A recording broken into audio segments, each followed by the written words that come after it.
Congratulations, you have just found the number one over 50 health and wellness podcast on the planet.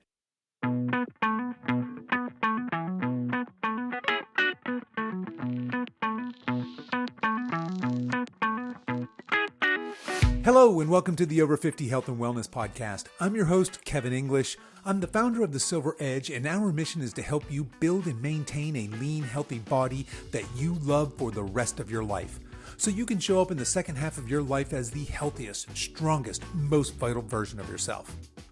Today we have another episode of the Coach's Corner, so no guest, it's just me, and we'll be back next week with our normal interview format. But this week, I want to give you a quick update on what's happening with me over here at The Silver Edge. And then today's listener question inspired me to talk about how to eat and train for your specific goals. Now, instead of a full-on ad read here, let me just say this.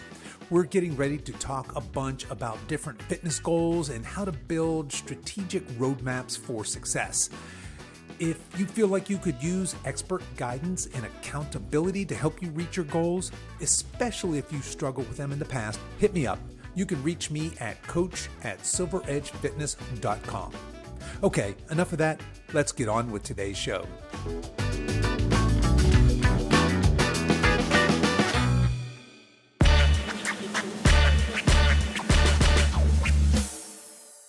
Okay, what's new over here at the Silver Edge?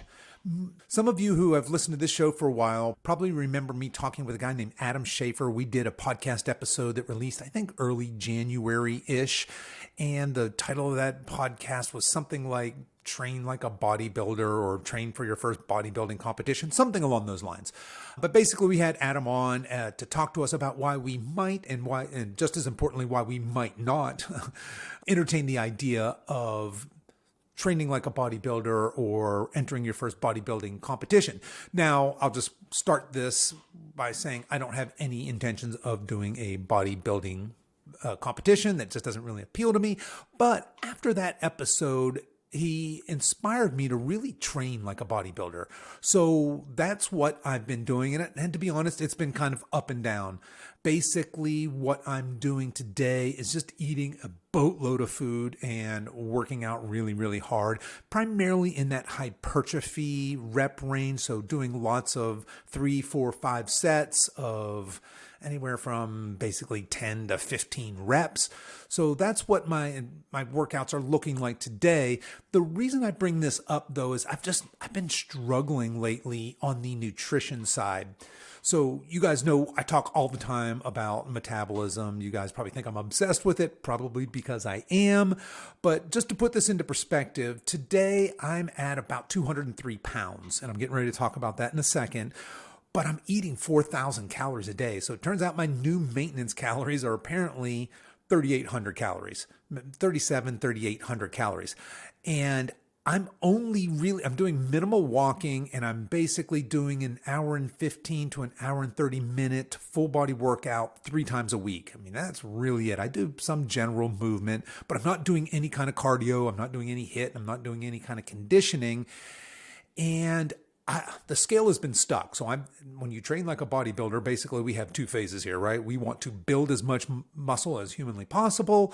And then we want to go into a fat loss phase and strip away as much fat as possible, but without sacrificing any of that hard-won muscle. And then in the end, what we hope to have is this physique, right? I turn 60 early next year. I want to roll into 60 as a jacked old man. So that's kind of where this is all coming from.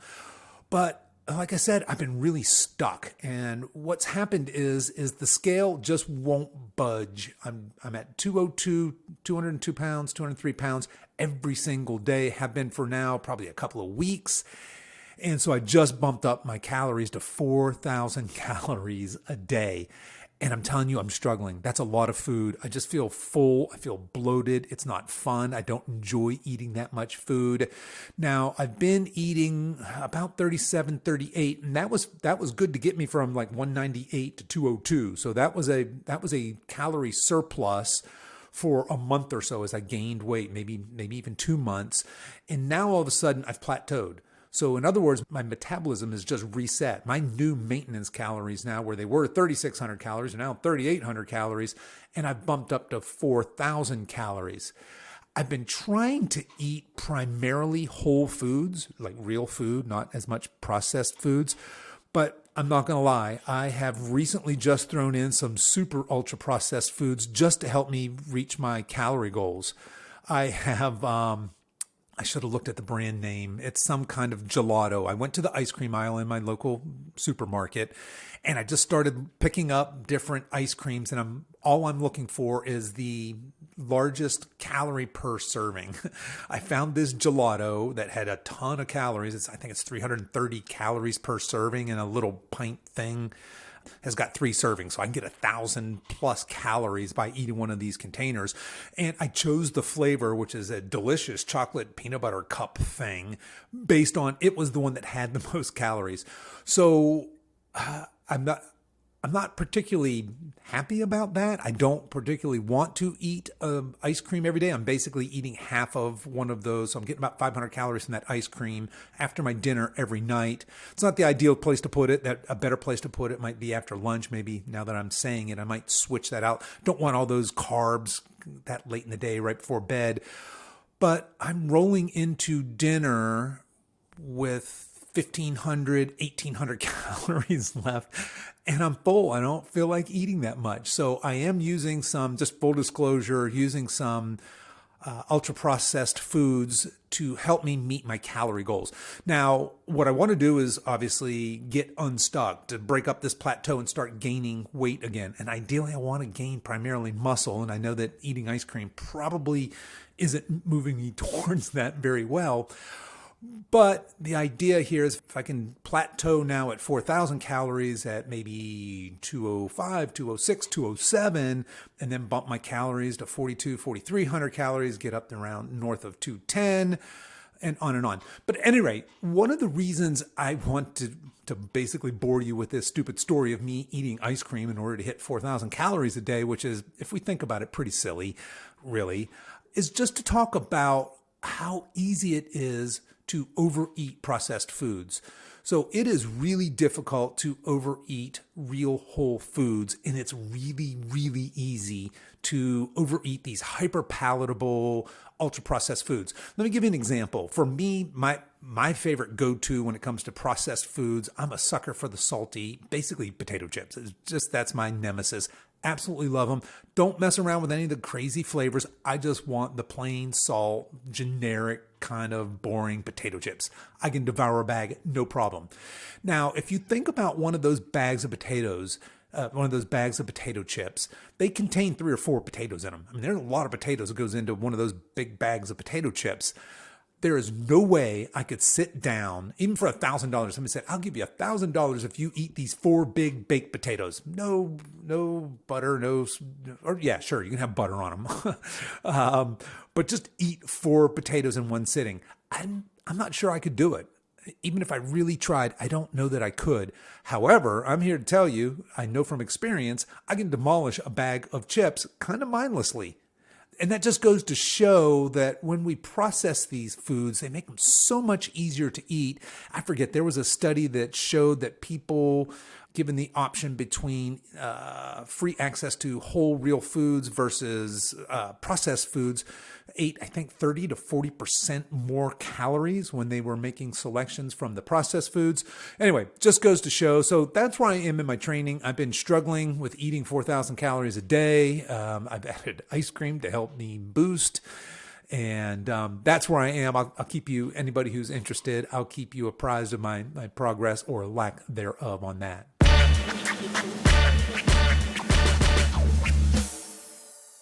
Okay, question of the week. So if you guys remember a couple weeks ago, I said, hey, I'd love for you guys to send me your questions. Some of you have. I really appreciate those of you that have sent in some questions. And I would ask, hey, do you have a question that you'd like me to read on the air and answer for you? If so, I'd love for you to email me your question. You can email it to coach@silveredgefitness.com. Those of you that follow me on Instagram or Facebook or someplace else, today's question was actually submitted by one of our clients, Vinny, who's coached by Coach Monica, and he actually submitted the question via our Trainerize app. And I think he meant just to ask me, but when I saw the question, I was like, man, this would be a good question for the podcast. Asked him if he'd mind if I used it, and he said, no, of course not. So anyway, Vinny, thank you so much for today's question. And let's see here. Let me just paraphrase Vinny's question here. Basically, he called me out. At one point when I was talking about ways to optimize your health span, I lumped CrossFit in with excessive cardio, with intense boot camp, intense conditioning work. And I said in that, hey, maybe this isn't in your best interest when it comes to optimizing your health span.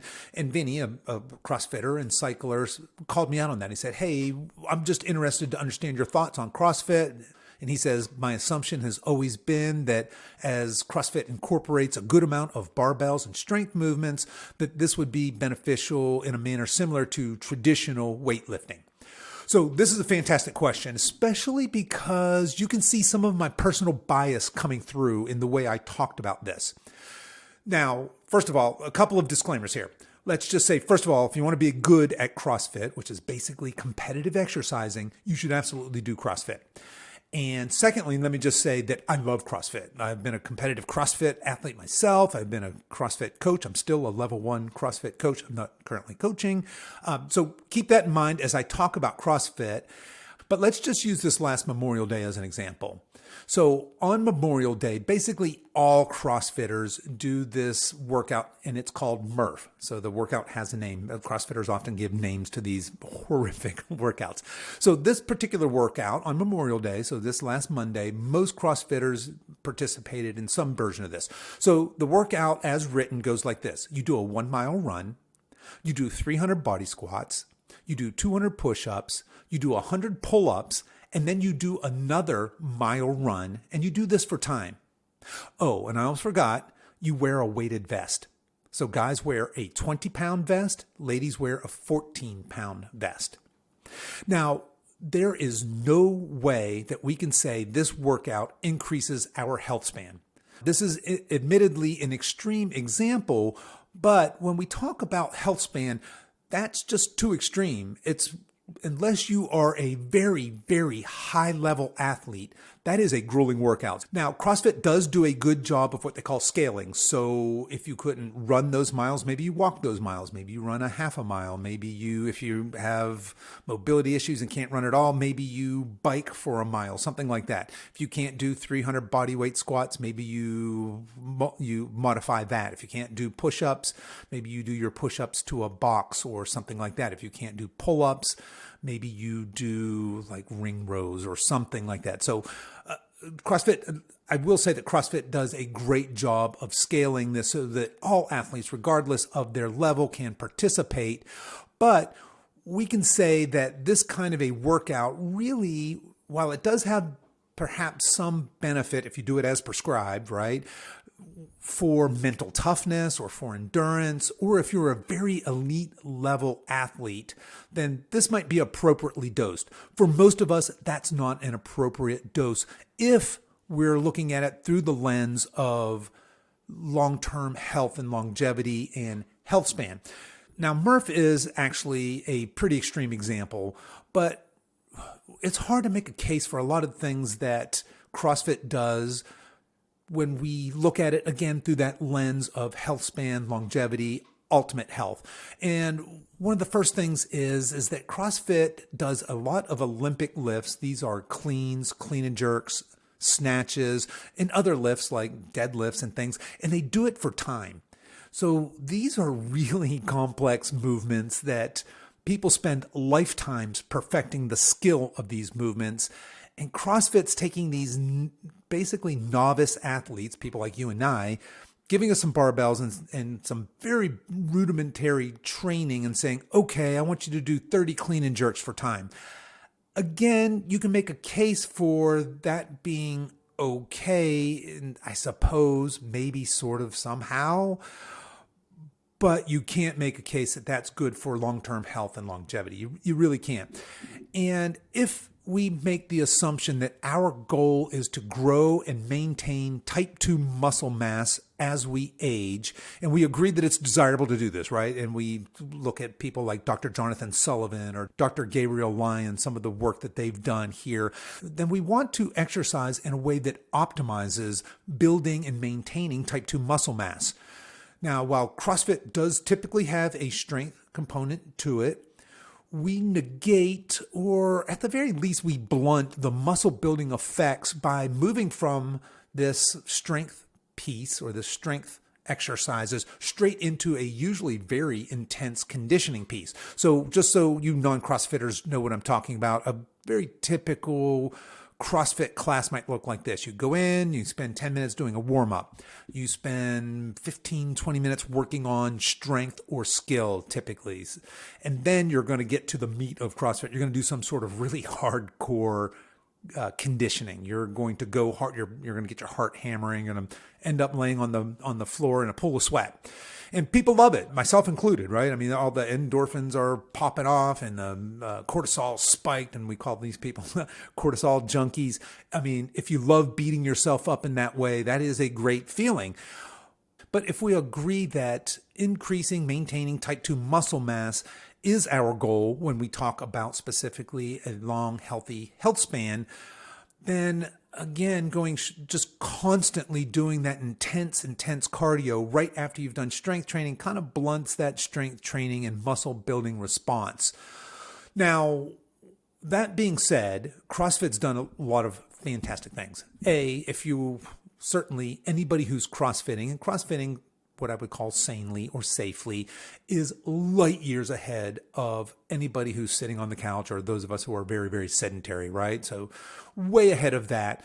But CrossFit has also basically single-handedly rescued the barbell, specifically Olympic lifting. The snatch and the cleans, the jerks, these movements were all but dead before CrossFit came on the scene. They were very, very niche. And CrossFit has rescued that, right? They've put barbells into the hands of people like you and I and taught us how to do snatches, how to do cleans, how to jerk. Very functional, very powerful movements. And they've done more than any other organization on earth to put barbells into older people, specifically older women's hands. So to introduce us to strength training, to introduce us to these powerful plyometric dynamic movements. So again, I don't want to come off as trashing CrossFit. It has its pluses and its minuses. And I want to thank Vinny for this great, thoughtful question, because this question gave me the idea for basically what's going to follow for the rest of this show. So thanks, Vinny. Great question. And again, we're getting ready to deep dive into different goals and different types of training modalities and eating modalities to support those goals.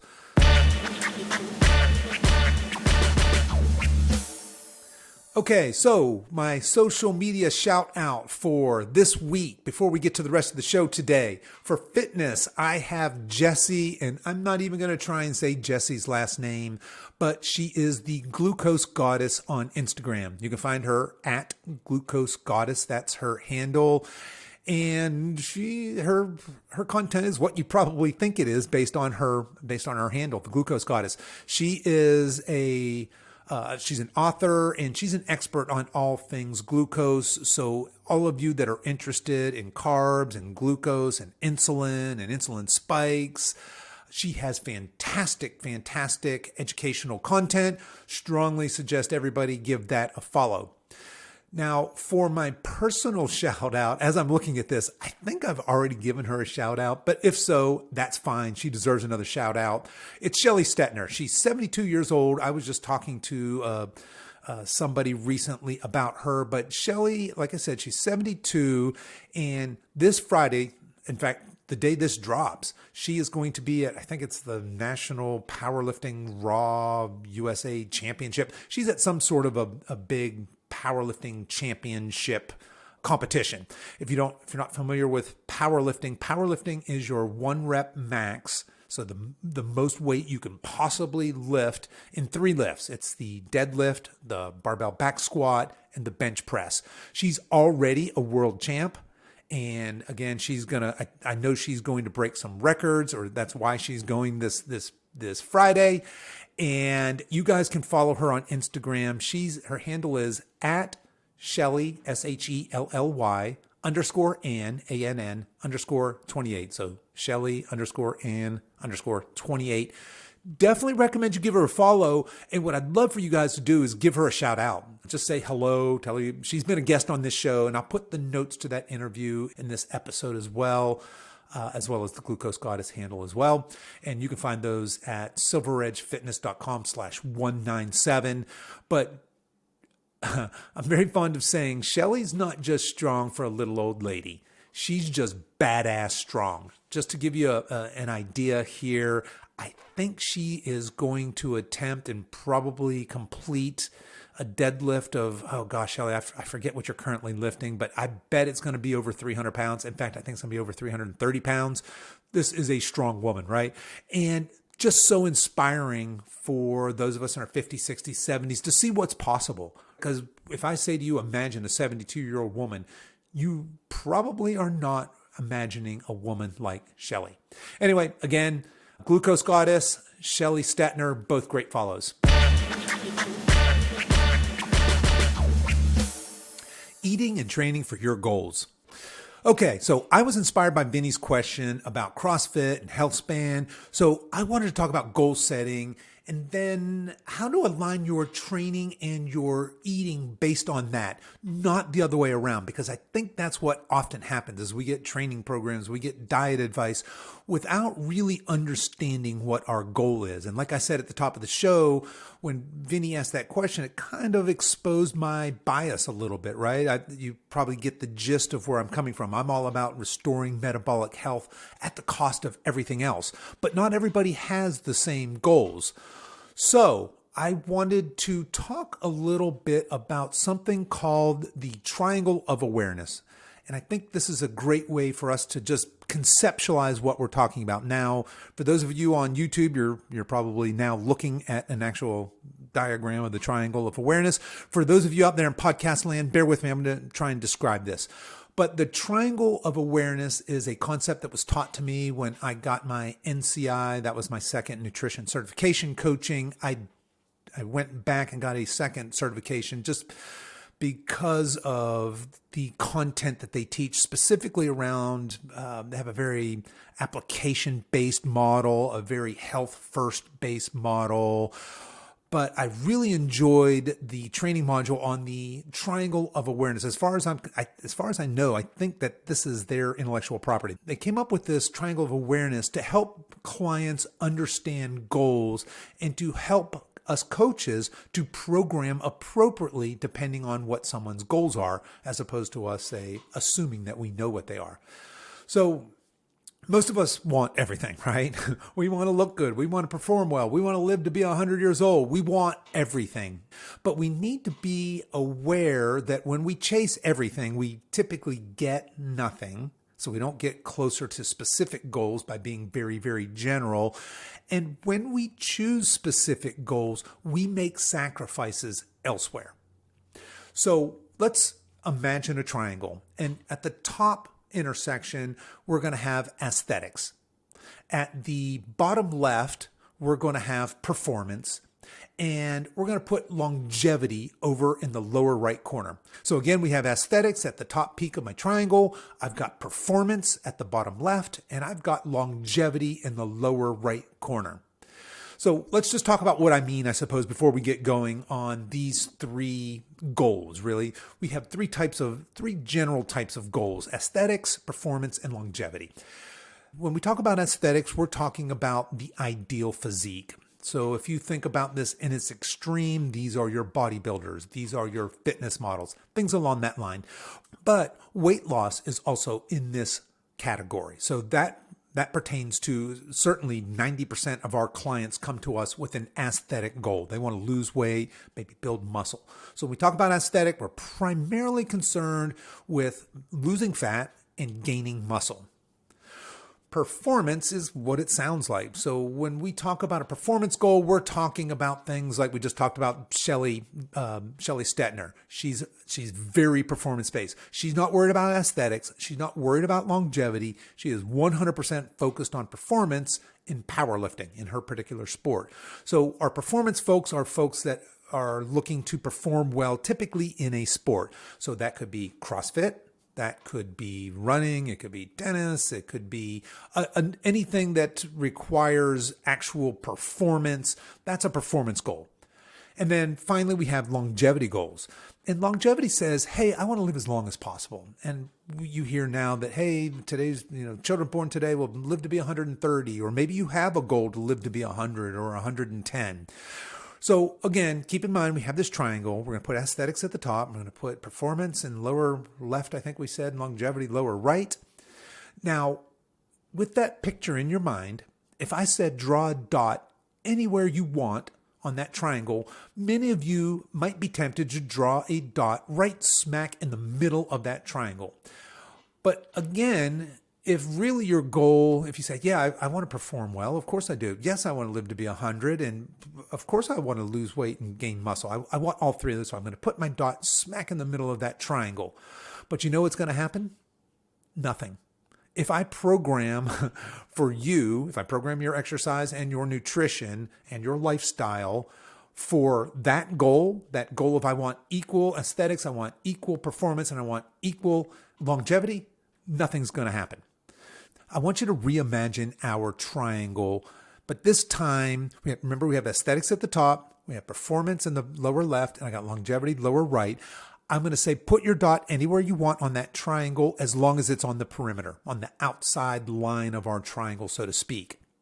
Now, most of you have aesthetic goals, so you're probably going to put your dot pretty close to that upper tip. But notice when I'm all the way up there at aesthetics, where my primary goal is fat loss, I'm really far away from performance and I'm really far away from longevity.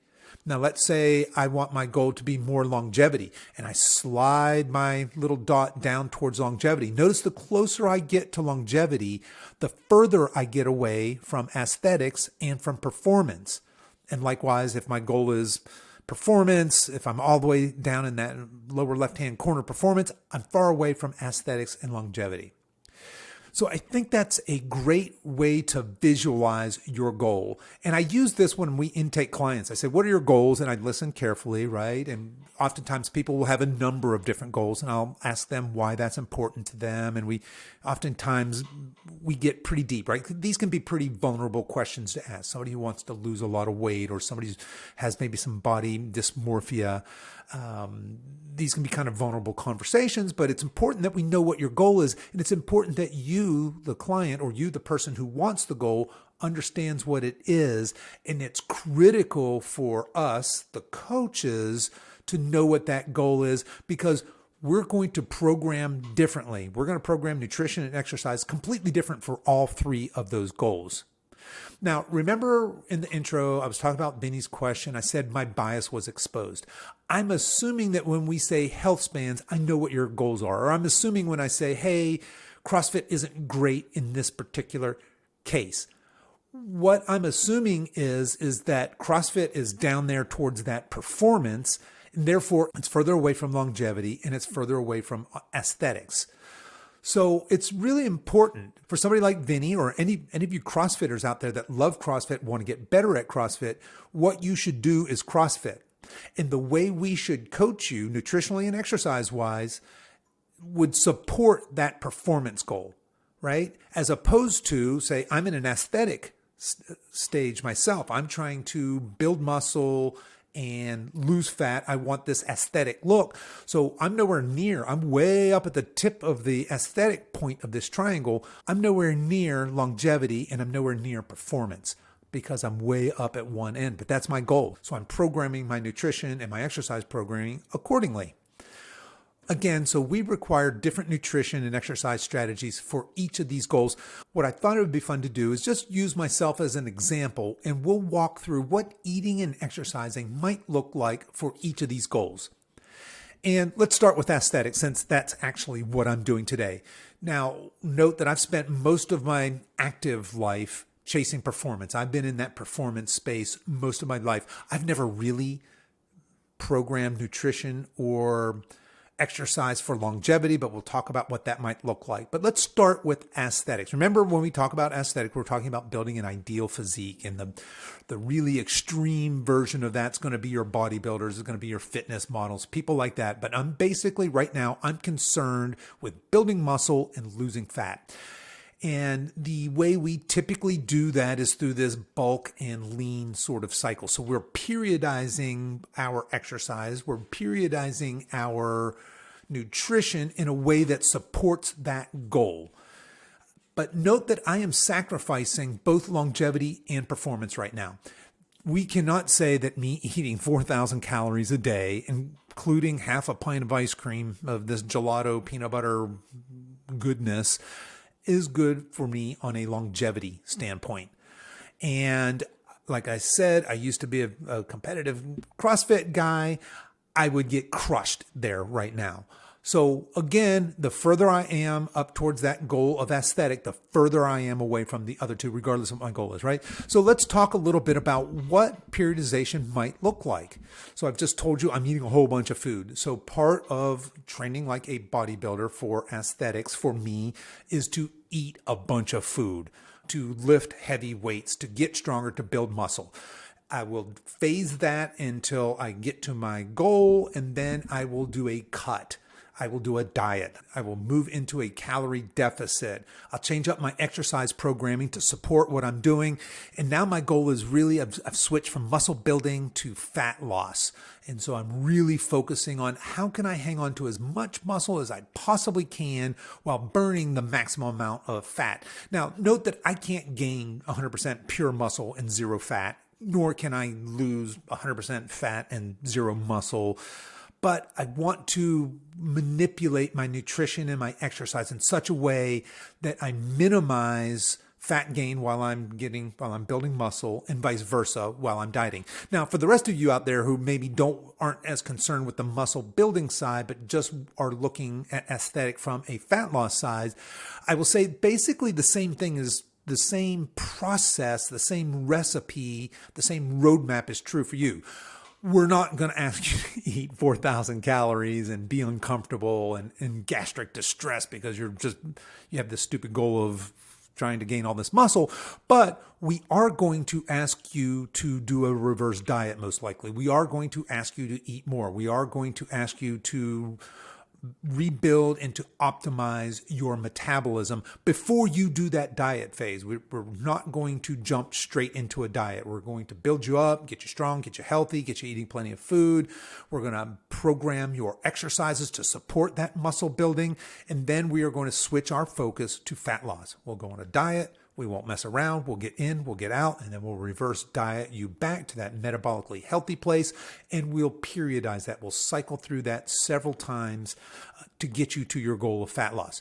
So whether your goal in aesthetics is muscle building, I just want to build as much muscle as possible, or I'm not really interested so much in muscle, I'm more interested in fat loss, really the process is the same. We're still, in order to have an aesthetic look, you need to have some amount of muscle and you need to lose some fat, typically. Okay, so let's switch gears. That's aesthetics. I want to talk about performance. Let's switch my goal now. Let's just say that instead of deciding I wanted to take this year and train like a bodybuilder, that this year I decided I was going to see how far I could go in CrossFit. So those of you that are familiar with CrossFit, or maybe you're not, but you've seen this on TV, CrossFit has something called the CrossFit Games, and it's basically their Olympics, right? So CrossFitters from all around the world do this big, giant competition called the CrossFit Open. There's hundreds of thousands of people that participate, and you participate in this. Basically, they weed the field down. So if you do really well in the Open, you go to the next phase, and you can think of that as like the semifinals and then the quarterfinals. And basically, you get to where they take, I think it's the top 10 athletes in each age division gets to go to the CrossFit Games. And let's just say now, let's pretend that my goal is next year to be in the CrossFit Games. So I've just taken, remember my pointer, my dot was all the way at the top on aesthetic of our triangle. I'm sliding it all the way down to performance. And again, I'll just point out, I'm not worried about my aesthetics. If I'm super lean and shredded from that aesthetic and I move straight to this, I'm going to put on some fat because I'm going to require some fat. I'll still look good if I'm an elite CrossFit athlete, but not the same way as I was in that aesthetic phase. And remember, the goal is completely different here. I'm not worrying so much about a look. I'm worried just solely about my performance. Again, my longevity's out the window. What I'm doing as an elite CrossFit athlete is not helping my long-term lifespan or really health span. If I continue to pound myself and train in the way that's necessary to perform at a high or an elite level, I am moving far, far away from my longevity goal and again, moving away from the aesthetic goal. So what would training and nutrition look like here? So for performance now, where before in aesthetics, I probably had a lot of protein. I was certainly manipulating my carbs, probably having carbs while I was bulking, probably pulling carbs away while I was shredding or while I was leaning out on that calorie deficit and dieting. Here, I don't care about any of that. I want the carbs. I need the fuel on board. So I am eating enough food to fuel performance, and that's it. Now, if I were looking at next year, I want to peak for the games, I would look at this almost like an athlete. I would have a preseason, I would have a season, I would have my peak, and then I'd have some sort of a postseason. So the way that might look is I will start increasing my calories, start adding some carbs, start working on some muscular endurance, some cardiovascular endurance, some of that intense movement that's required in these intense conditioning pieces.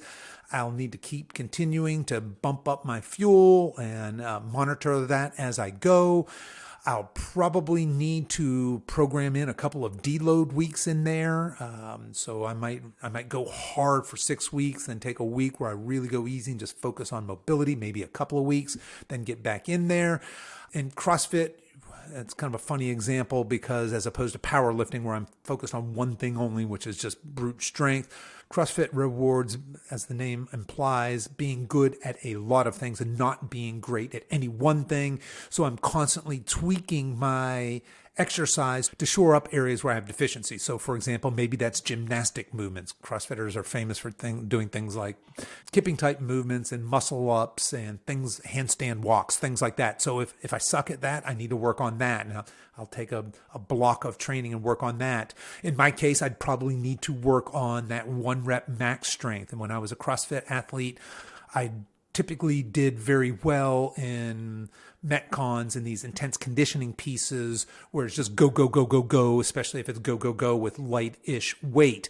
Now, when it came to a 1 rep max on the deadlift or a heavy clean and jerk, things like that, or what they call ladders, where we're doing a clean and jerk ladder where the barbell gets heavier each time you move up. Those are areas that I'd have to set a block of time just to work on that. So I'd be periodizing my training based on what I needed for performance, and I'd be fueling that as well. And then going into my competition week, I would do this deload where I would start scaling back my work so that I would hit that at my peak performance. And then I would have some consideration for what I would do postseason, right? So after the CrossFit Games were over, my nutrition and my exercise would change. Exercise-wise, I would greatly reduce the volume, greatly reduce the intensity. I would be focused more on restorative movements, mobility, probably shoring up some nagging injuries that I would undoubtedly have by now, and I would be eating to support those goals. All right. So we talked about performance, we talked about aesthetics. Let's talk a little bit about the goal of longevity. And again, this is one that I have to admit, I've not really experimented much with personally. Have worked with some folks with longevity goals, and it's a little bit different. So if you're saying, let's just say, or I'll use myself as an example. Let's just say I'm not going to be a CrossFit athlete. Don't care what I look like, but come hell or high water, I'm going to live to be 110 years old. So that's my goal. I want to live to be 110-year-old. Note that now I'm way over here on the far right point of my triangle, and I'm as far away as I can get from performance, and I'm as far away as I can get to aesthetics. So I'm not going to have that ideal physique, that big muscles, low fat body type. I'm not going to be a performer. I'm not going to run a really fast 5K. I'm not going to be a CrossFit. I could be a CrossFitter, but I would be a pretty mediocre or probably poor CrossFitter. I would definitely not be a power lifter, right? But my goal is now I want to live to be 110. What would that look like? So you've probably heard me say, if you've listened to this podcast for any length of time, you've undoubtedly heard me at some point say you should eat 0.7 to 1 gram of protein per pound of ideal body weight every day. And I'll stand by that. But again, here's my bias. I stand by that if your goal is performance, and especially if your goal is aesthetics. But guess what? If you come to me and you say, I want to live to be 110, you probably don't need to be eating a gram of protein per pound of ideal body weight. You just don't. So what would a nutrition plan look like for somebody who said, I don't care about aesthetics, don't care about performance? Here's where the Mediterranean diet really shines. Now look, the Mediterranean diet could absolutely be the basis for aesthetics. It could absolutely be the basis for performance, but we're tweaking that diet fairly significantly the more hardcore you're going into each of those. So for example, if your goal is just to lose 20 pounds and so your goal is aesthetics, we could probably use Mediterranean as written. If your goal is to compete in a bodybuilding show, we're going to stray away from that. Similarly with performance, if you just want to, if you want to be able to show up at your CrossFit class and feel good, look good, perform decent, you can do Mediterranean-ish. You want to compete in the games, you're probably veering away from that a little bit. Now, when we talk about longevity, though, we're talking about the bulk of our diet's going to be leafy greens. It's going to be all whole foods. It's going to be healthy omega-3 fatty acids. So lots of those olives and small fish. They call them the smash fish. Sardines, mackerels, anchovies, herring, I think. But yeah, the small oily fish that very famous in Mediterranean diets, lots of avocados, olives, things like that. So that's going to be the basis of your diet. And when we're talking about aesthetics, we talked about we're going to have a bulk season, then we're going to have a diet season. That doesn't serve you very well if you want to live to be 110. We don't need to be going on these extreme diets. And I say extreme, but depend on what your goal is. But constantly building a lot of muscle and then leaning out and things of that nature aren't really serving you. Again, when we're all the way at the tip top of aesthetics, we're as far away as we can be from longevity. So for longevity, we want to eat primarily a plant-based diet, and we want to supplement that with, again, seafood and some limited lean meat. So that's what we're doing on a nutrition side. And now people are going to say, what about wine? Yes, people in the Mediterranean who eat in Mediterranean type diets oftentimes do incorporate a small amount of wine.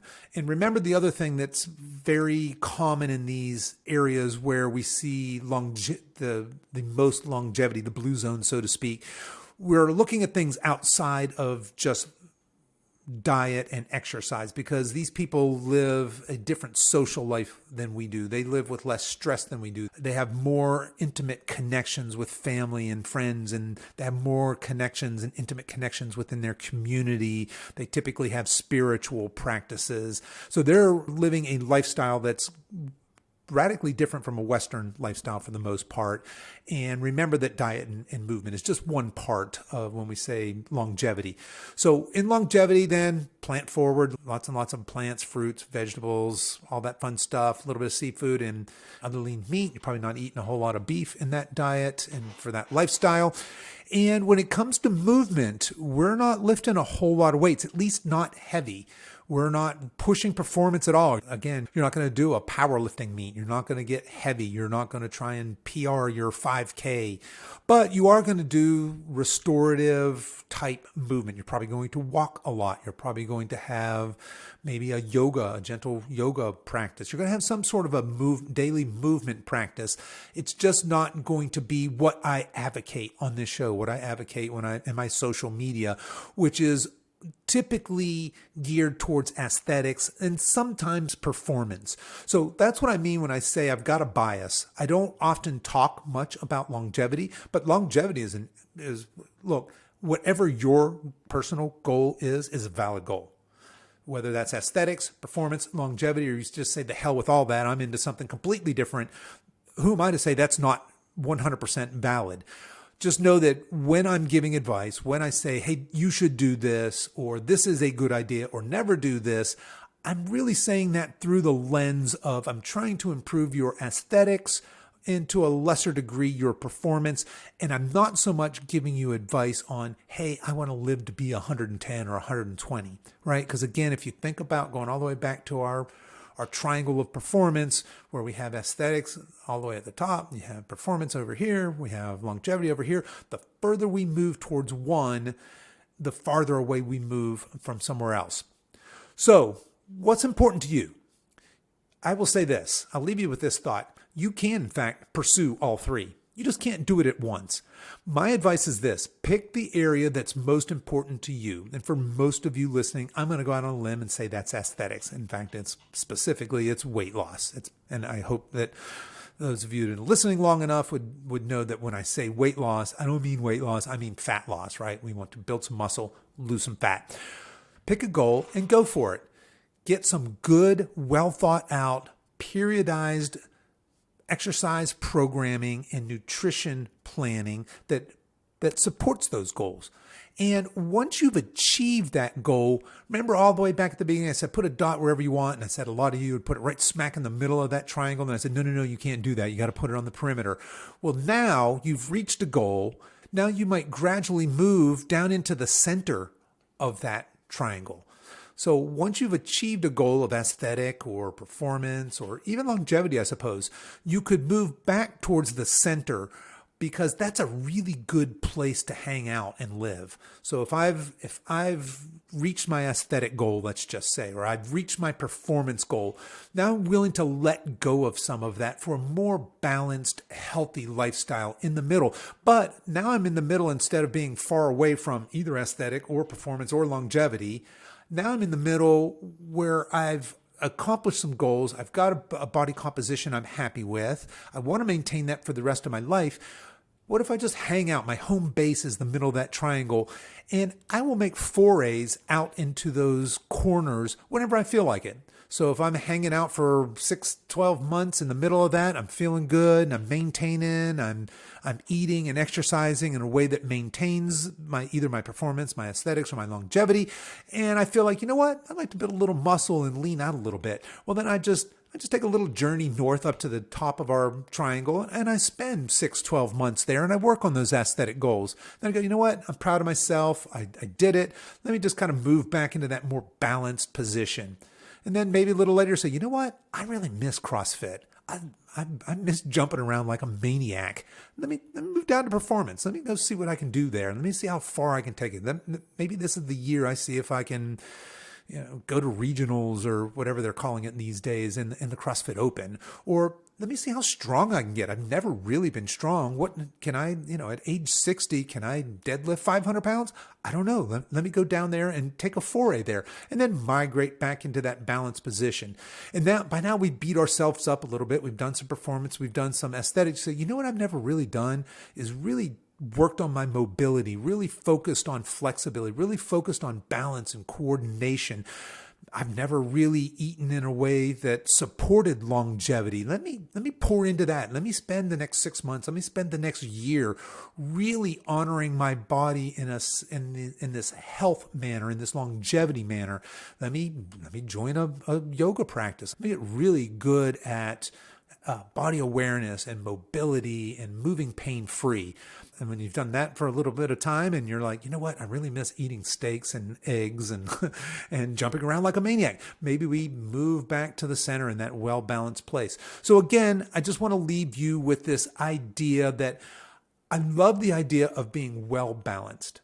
Know when you hear me speak in my content, I'm looking through the lens. I'm biased basically towards aesthetics and to some degree performance. So when I'm talking to you, if you think about that triangle, we have aesthetics at the tip and we have performance over here in the lower left. I'm talking to you just a little ways down from the aesthetics. I want you to be able to perform. I think that's important for those of us over 50. We should be strong. We should be capable. We should be vital. We should be able to run and jump and move well.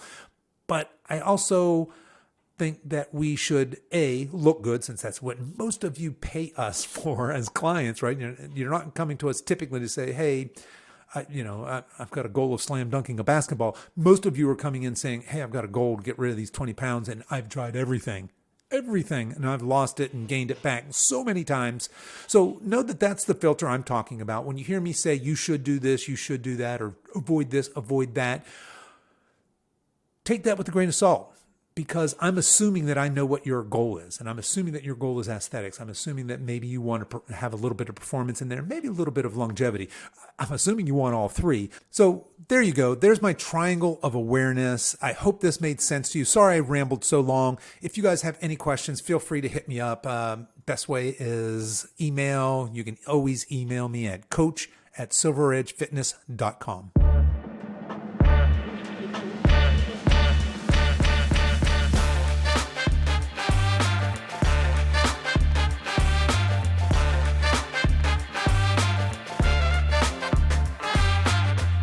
Okay, that's our show for today, folks. I want to remind you that you can download our free Over 50 guide to optimizing your metabolism over at silveredgefree.com.